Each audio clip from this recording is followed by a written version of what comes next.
Some secondary pupils in England facing exams next year have returned to school today for face-to-face time with their teachers. Government guidelines only permit a quarter of the chosen year groups, 10 and 12, to be on site at a time.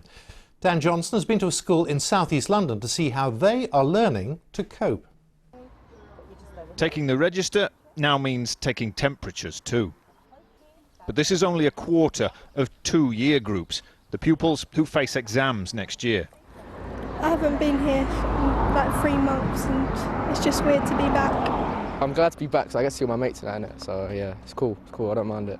It's been hard trying to learn at home and it's better being back so you can like see everyone again and all the teachers. Feels very different and sort of the screening at the school gate is something that is obviously new for lots of us, but hopefully this will reassure everyone that we can come back to school safely. And welcome to a first ever when it comes to assemblies. A virtual assembly is a natural extension of online learning.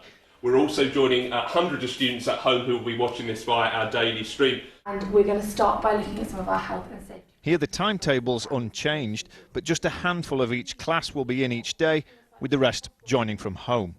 There are calls for more laptops and better broadband connections to make sure everyone benefits.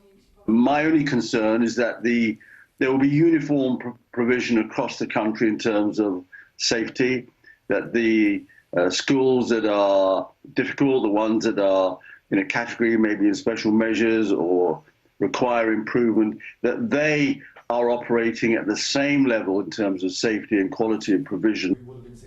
And here they worry about the small percentage who haven't been logging in getting left behind. You know, there's been some engagement from those harder to reach students, but the next steps in terms of students returning to school, for me, is the principle of this academy, that 8% are the priority students that ought to be returning to school next. So these classrooms could be busy over summer to help catch up. More space and older children makes bringing in more secondary year groups easier than filling primary schools again. But where to put everyone and who will teach them are still big questions. Then there are exams, next moves, futures that are up in the air. I won't be here for longer, I want to do more days here now, but it's only once a week.